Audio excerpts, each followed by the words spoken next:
lilaahi wixii sidii u ahaa inaan halkan ka sheego ayaan doonayaa waxa weeye arrinkaasi khamiistii oo bishii saddexdeedii ay tahay ayuu halkan maxamed keenay hadalkiisa waxaa ka mid ahaa wuxuu yidhi markii dambe waa layga qabtay waa lay diiday buu ku bilaabay bashiirkiisa jaraa'id isagoo halkan taagan marka waxa weeye arrinkaasi khamiistii ayuu halkan noogu yimi wuxuu noo keenay maxaanku dhahay waraaqihii uu musharaxnimada ku dalbarayay iyo arjigii dabeedna halkan waa ku shiraynay buuq badan baa ka jiray maalmahanba waxaanu ka fikiraynay in maxaanku dhahay halkan aan ku shirray inaanu Mansoor tagno sababtu waxa weeye ergooyinkii baa laga shaqaynayay dabeedna way noo suurtogeli weyday in Mansoor aanu tagno dabeedna askar baanu soo kororsanay waxa hadalkiisa ka mid ahaa askar baa meesha la dhigay wax askartu waxa ahayd niman meesha iska joogay oo maxaanku dhahay ergooyinka dadkii u socday waxa ay ahayd inay magaranaysaa kantaroolaan wuxuu yidhi guddoomiyaha aqalka iga xidhay buu yidhi aqalkuna hoosta ayuu nooga xidhnaa sababta looga xidhayna waxa weeye si aan u shiri karno oo dadka u socda ergooyinka iyo waxa iyo maxaanku dhahay liisaska la xareynayay traafigooda in maxaanku dhahay liiska ay ahayd wax asaga loogu jeedo ma ahayn markii aanu shirkii dhammaynay baan waxaanu nidhi waar nin sida arjigii iyo lacagtii ayaa dabadda inoo taagan arjigiisa waa idin aynu lacagta ka qabanno ayaanu nidhi dabeedna waan u soo baxnay keen baanu nidhi haddii libadka waraaqihii waanu eegnay haddii libadkii leeyahay markaanu waraaqihii eegnay waa khamiistii weeye bishii saddexdeedii dabeedna waxaa dabeedna markii la eegay waxaa lacagtii keen wuxuu keenay jeeg ayuu keenay haddii libadkii leeyahay dabeedna waxaan u aragnay aan jeedka sidii dadkii horeba u bixinayay kaashka waxaanu nidhi war liibaano duca ku dhacdaye kaash baa la qabanayaa jeegana waanu ka yar waxaanu nidhi malakan waxaa laga soo saaray tareygi ma ahayn jeeg active ma ahayn baanu siinay moogtay markaa runtii dabeedna waan ku celin waxaanu nidhi lacagta na soo raaci sida dadkuba uu lacagta u bixinayay waraaqahagana la noqo haddii libadki leeyahay waxaanu siinay inanka xoghaynta guddida waa Faysal ayaanu u dhiibnay taleefkiisa siinay anaa siiyay in person waxa ku yiri markaad soo qaado lacagta u keen ninka maxaan ku dhahay gelinka dambe khamiista u keen jimcaha u keen haddii libadki leeyahay arrinku sidaas ayuu ahaa habeennimadii buu gelinkii dambe ila soo hadlay asagoo maxaan yeelaa buu yidhi dabeedna habeennimadii waan saragnay habeennimadii waxaan u sheegay inaanan anigu meesha tegayn xafiiska imu sheegay xitaa inuu bixinayo marka waxa weeye horta arrinkaas sidoo ahaa wuxuu sheegay in aan loo diiday inuu meesha waraaqaha maxaan ku dhahay haddii libadka leeyahay laga qabto waraaqaha waxaa loogu diiday in laga qabto lacagtii ahayd inuu bixiyo ee dabaajiga ahayd ayaa la socon lacagta laba cisho ayay ahayd inuu keeno laakiin taa muu samayn markaa runtii waxaa ka muuqatay anigu markii hore daacad baan ka moodayay runtii laakiin waxaan ka fahmay maxaan ku dhahay inaanu doonayn nin maxaan ku dhahay lacag bixiya inuu daydeeyay in la yidhaaho maxaan ku dhahay dilbeedkii leeyahay kaa qaban mayniyo waxaa dabeedna uu waraaq caynkaas oo kale sameeyo waxa weeye mid baa ku caddaynaya inaanay ka dhabahayn waxaan ku caddaynaya waxa weeye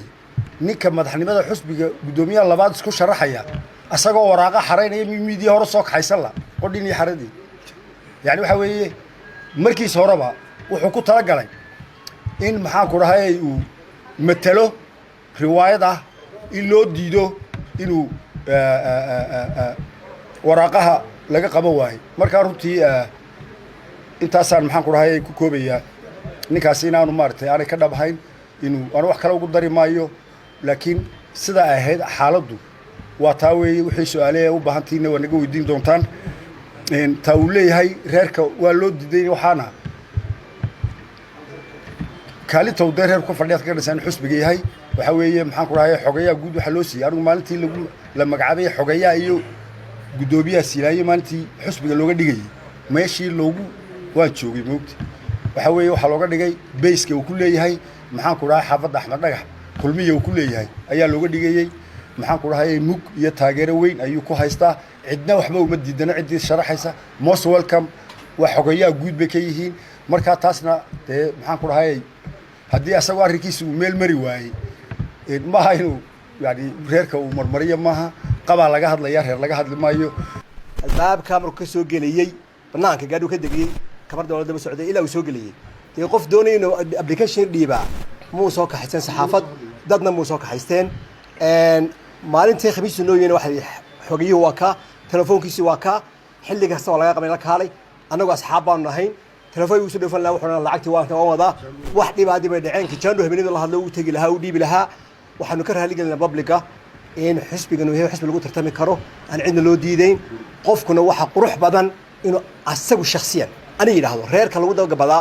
ani adduunka waa ka mamnuuc wax la yiraahdaa annaga waa laga mamnuuc aniga waa la yiraahdaa raganimada qofka ay lagu soo baxaa laakiin mujtamaca lama geliyo khalkhal xisbigana waa lagu tartami karaa xor baan runtii loo yahay waxaan uga ka raali gelinaa mujtamaca in mataqaanaa xisbigani uu yahay xisbi arrimihiisa dhexdooda ah iyo wixii khilaafaad uu xalilo waxaanu jecel lahay qof kasta oo wax tabanaya xaq uu leeyahay qofku tartamo qofkii wax tabanayaana ee xisbigu wuxuu leeyahay nidaam loo maro gudida qabanqaabada waxay ka mas'uul tahay arrimaha inta shirku socdo waxaanu jecel lahay inaan cid kale afka xisbiga in shirkaas socdo wixii khuseeya loo daayo oo keliyata gudida qabanqaabada ayaa afka ku hadli karta saxaafadda saas oo sheegin arrintu intaas ay ahayd shalayto markii axmed ibraahim oo halkan yimi maxamed ibraahim oo halkan yimi rag dooro gudidaa baa joogay anigu waan joogay faysal wuu joogay caaqilku wuu joogay naasir axmed cadar wuu joogay inteeda midna lama hadal halasoo bal soo weydiiyo qof keliya oo intaad u tagtay jiray lacagta iga qabo oo kaa diday ma jira baldhaha qof keliya uu la kulmay iyo qof uu yidhi waxaan sidaa wixii layga rabay ee iga qabta oo ay isba arkeen hadduu jiro annagaa dembigaa qaadanayna arrin uu ku soo talagalay bay ahayd gaadhiga dibaddu kaga soo degay idinkii qaarkiin baa la socday gaadhi dhan oo waryaaluu watay dibadda markuu soo degay buu kamarada lagu soo bilaabay mar baa albaabuu istaagay waa lagu sawiray lacag buu gacanta ku qabtay waa lagu sawiray wuu la baxay simbal intaasun bay ahayd marka mushkilad ma leh xisbiga kulbiya kaca kufka waa yaqaanaa wuu kufaa laakiin wuu kacaa kicidduuse ku dambeeya intuu kufo dhulka iskama sii yaallo waa horey waxaan dee xisbiga u soo mareenoo waa marar badan bay ahaydoo waaban la yaabnay imanka markaanu shir bilaa buuqa arki weyne waxaan dhaha maxaa idinka si ah in wax naga khaldayin baanu u qaadanaa laakiin markuu shirku buuq leeyahay dad wax wada lehoo wax wada doonaya oo wax ka dhexeeyaan inay joogaan baanu dee dareennaa qodobka kalaan ka hadlaya waxa weeye taa ku kabayaa waxaanu jecel lahay shirku waa xasaasi meelo badan baa in la qalindaaro u baahan in laga ilaaliyo wax badan baa u baahan inaan la taataaban wax badan baa u baahan inaan la mudmudin cid aan guddidan ahayn oo arrimaha shirka had iyo jeer ka hadli karta ama arrimaha musharaxiinta ka hadlaysa waxaanu jecel lahay in aanay jirin